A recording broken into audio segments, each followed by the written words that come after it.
والله غير هبلتونا في قضيه الدلاع. باك شفيت صالح سكاش تاع صويلح كي مرته هبلات واحد الدخان قال ها نتكيف ونزيد نتكيف ونزيد ما حبش يسكت.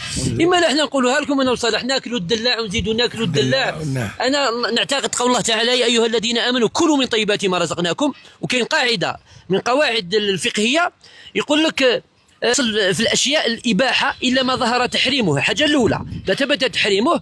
ويقول لك الاصل في بقاء الاشياء على ما هو عليه، بقاء الشيء على ما هو عليه حتى ياتي اليقين. الان ما سمعنا يقين كي تتكلم السلطات. اما مجرد المنشورات في الفيسبوك يا ايها الذين امنوا ان جاءكم فاسق بنبأ فتبينوا ان تصيبوا قوما بجهاله فتصبحوا على ما فعلتم نديمين. دائما عندنا التسرع. السلام عليكم. عبد الحليم وسي صالح طبيب بيطري ومهندس فلاحي. في كومونتير قال لك راك دخلت روحك في امور خطياتك. مسكين انت مسكين. شوف هذا الدلاعه، شوف بسم الله، وهذه قلب الدلاعه.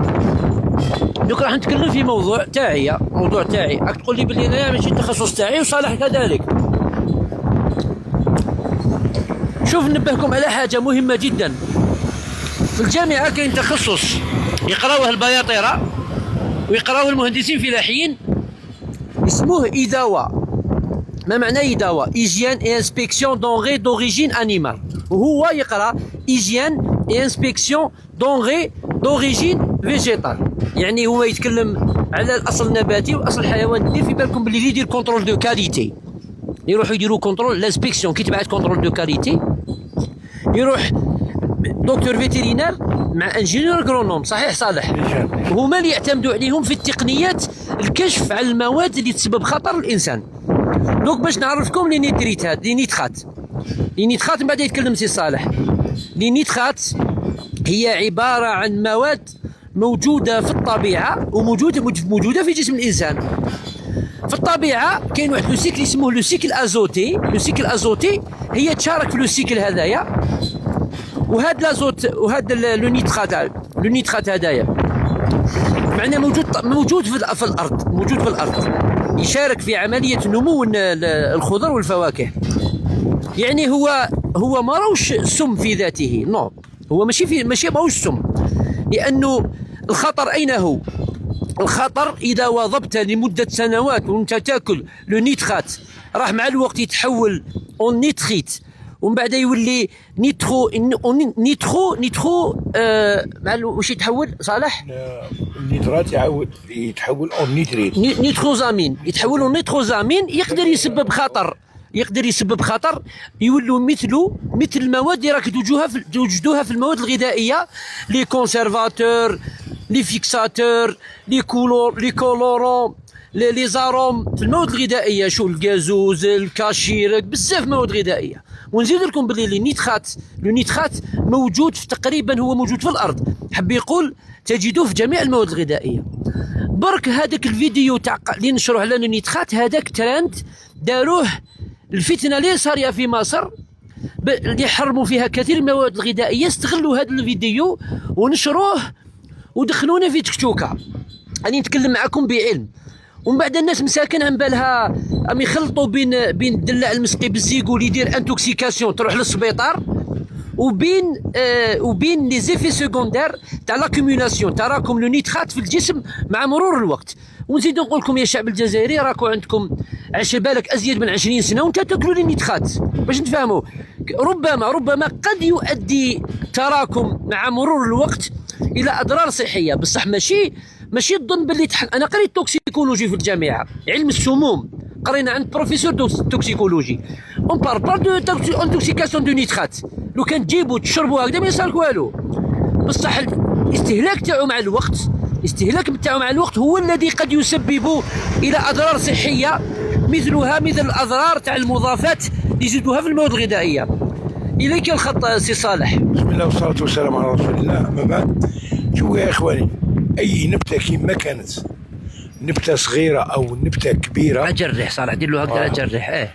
نبته كبيره المهم شنو تستحق لي نيترات اذا كان لو سول بوفر، اذا كان التراب فقير من النيترات، نعوضوه بشويه كميه صغيره تاع النيترات مدروسه بيان كالكولي.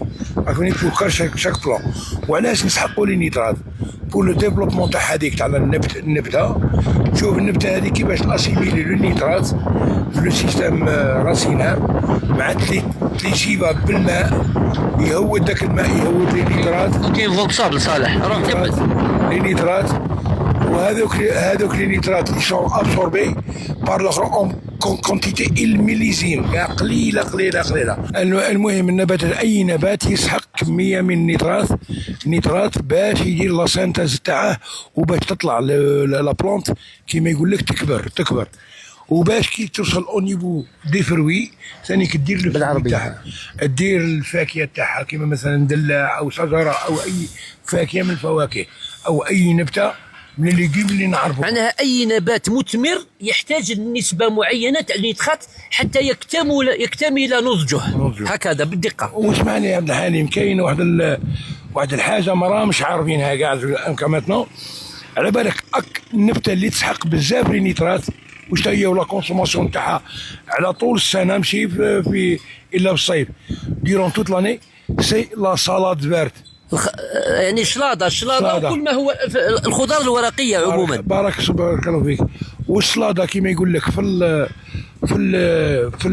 في المشتى كي تاكلها في السلطه فيها بوكو دو نيترات وبور إليميني هذوك لي نيترات باش ما يستوكوش او نيفو رينال. واش يستعملوا لها لا فيتامين سي بور إليميني ليكسيدون تاع لي نيترات. تسمى جدودنا قاريين دائما يديروا القارص في بارك الله في لي صالات. سبحان الله. وهذه عاود هدر خبير قال لهم كي تاكل دله اضرب القارص الليم ولا الاورانجي ولا المهم نعم اللي تكون فيها لو كيوي كيما يقول لك بصح ماشي الناس على بورتي تو حتى الحار طري شوف فيتامين سي. بارك الله فيك. المهم شوا اخواني، هذا الموضوع الرائج اللي راه وقت تاع لي نيترات احنا من بكري وحنا ناكلوا هذو الصوالح. بالك 25 سنه وانتم تاكلوا في الدله معمر بالنيترات. وبما ان الدوله دايره دروك الناس اللي يبيعوا لي زونغري ناتورال دايرين مهندسين ما شاء الله عبد الحليم. نعم. مهندسين يقولوا لك شحال كميه نترات في لونغري هذاك، ها شحال لازمك دير. والفلاح يدير الا ما كاين بعض الناس اللي يقول لك ندير لها وكان دير لها اكثر قادر تقتل ديك النبته تنقص لها ما يصرى لها كما يقول لك ما يصرى والو بصح ما تكونش ذات فائده للفلاح. دونك سوا حنايا المهم هذا موضوع فيه شك هذا بور التحطيم هي الفلاح ولا تحطيم الشعب هذا ما ياكلوش هذيك الماده هذه كما يقول لك الاساسيه اللي هي الدلاع. ماده مهمه جدا في هذا الوقت، الصيف. وهذا الصيف شوف حنا كلينا الصباح هنا عبد الحليم كاينه دلاعات تاع 15 كيلو ولا رانا كالينا دلاع بالعسل الحر ولا تاي دوكا. اسمع لي هذا وراني في منطقه صحراويه وين فيها السخانه ورانا برا نديروها الاخرى نحسوا بلي عندنا كليماتيزور وهو البونصاب كنشوف درك البونصاب راه صالح بيناتنا. عباك المشروبات الغازيه والعصائر اللي راهي تتباع بالملاير تاع الملاير في وقت كيما هذايا الضرر راهو فيها ماشي في الدلاع. شوف مئات الاضعاف تاع الضرر تاع المشروبات الغازيه والعصائر وين يبان هذا الدلاع اللي خارج من صنعته الارض كيما نقول. الارض حتى هي تصفي روحها كي البحر. الارض تصفي كي البحر. كاين واحد ليكيليبر فيزيولوجيك تحافظ عليه النبته السو ديتوكسيك. والموضوع اللي حبيت ردوا بالكم تظنوا باللي لي زيغو الدلاع اللي يسقي لي زيغو هو اللي يسبب ارتفاع النيترات. الدلاع اللي يسقى بلي زيغو هذاك موضوع اخر. هذاك يحتاج المراقبه. وشكون اللي يدير المراقبه؟ الناس اللي يسكنوا لتما. خاص صحاب الصحراء ما يسقوش بالزيغو. منين يجيهم الزيغو حتى يحوسوا على الزيغو يجروا بدراهم ما كاش. راهي كاع دوك هنا وين راح يجي الزيغو صالح؟ هنا كلها مياه جوفيه. الزيغو يسقوا ربما يسقوا به ناس ما يخافوش ربي يكونوا قراب للمدن.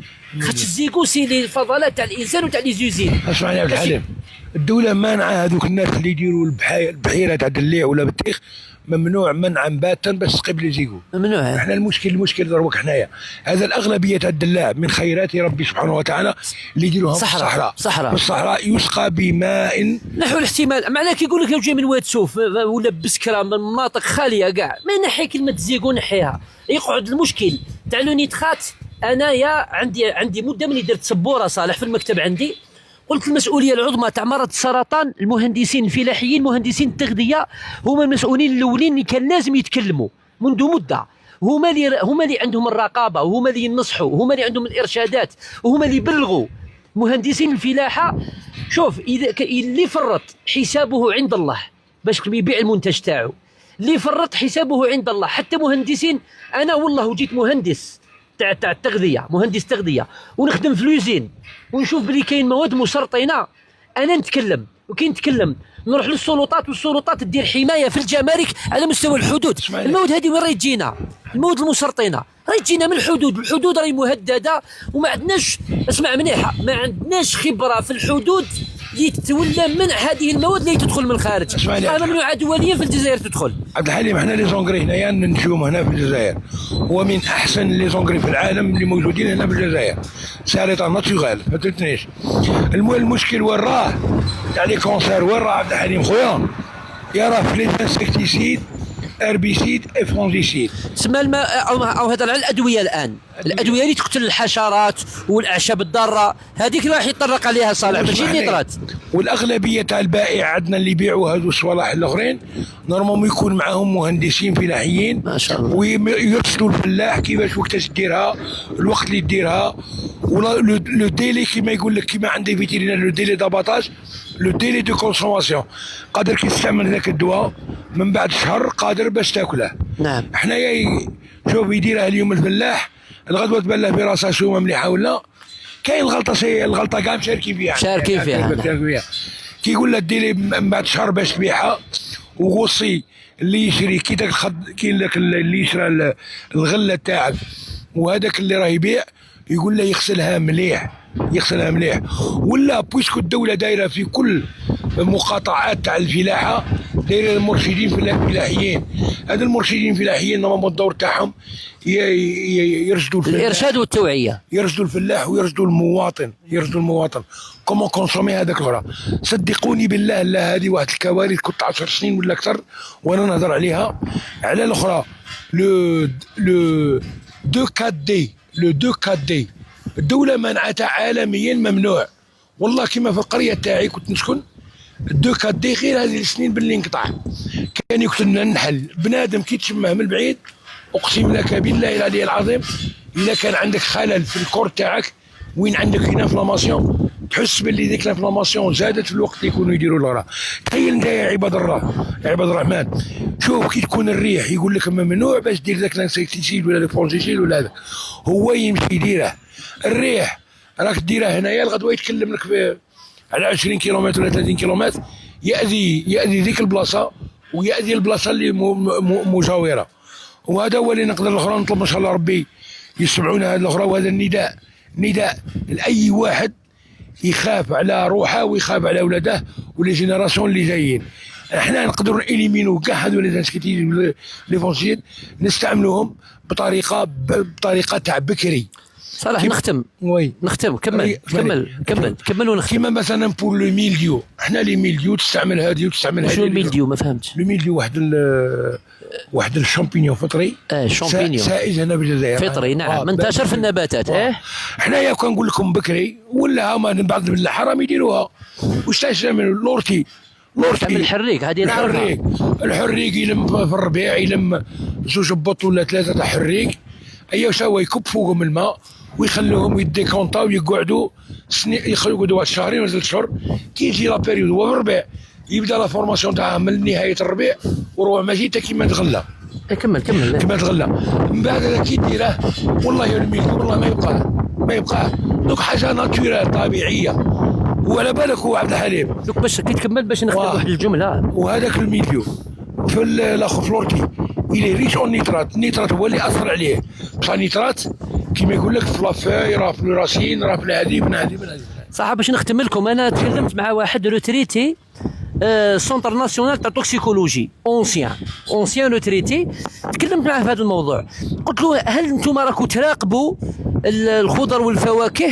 قال لي شو احنا تابعين وزاره الصحه ماشي وزاره الفلاحه، وكاين متابعات. حتى الناس اللي يخدموا تما شخصيا كي زعما يحكم الفريزه ولا اللي ياكلها هو يروح يجربها. قال لي ما كاش بلاد ما فيهاش لا ماتيير توكسيك كيما الجزائر في المواد الفلاحيه، خاطر الفلاحه تاعنا ماشي متطوره بزاف وحده. ثانيا الاراضي الجزائريه غنيه ما تحتاج بزاف الاضافات، توافقني صالح؟ وبالتالي شوف كل ما البلاد كانت متطوره في الانتاج الفلاحي، راك تشوف الخارج كيجيبوا لنا التفاح الكبير، الفاكهه الكبيره، الخضره الكبيره، حنا بدينا نقلدوهم مؤخرا. وبالتالي التطور الفلاحي هو كما التطور الصناعي، التطور الصيدلي، تطور كل ما كان بلاد متطور فلاحيا كل ما كان المواد تاعو مسمومه. والجزائر باعتبار انه ربي يجعل لنا العوض، ولو ان ماناش متطورين فلاحيا، عندنا اراضي شاسعه وعندنا الاراضي الغنيه اللي خلاتنا نستغناو قليلا عن المواد هذه يزيدوها. وبالتالي درجه السموميه في الجزائر عندكم باليقين هي درجه ضعيفه مقارنه ببلدان اخرى، وهذا اخبرني بها انسان شيميست تروتريتي خدم في السونتر ناسيونال تاع توكسيكولوجي، والشهاده وانا صادق فيما اقول. وشاركوا معنا الفيديو هذه كاع واش تقدروا. والسلام عليكم.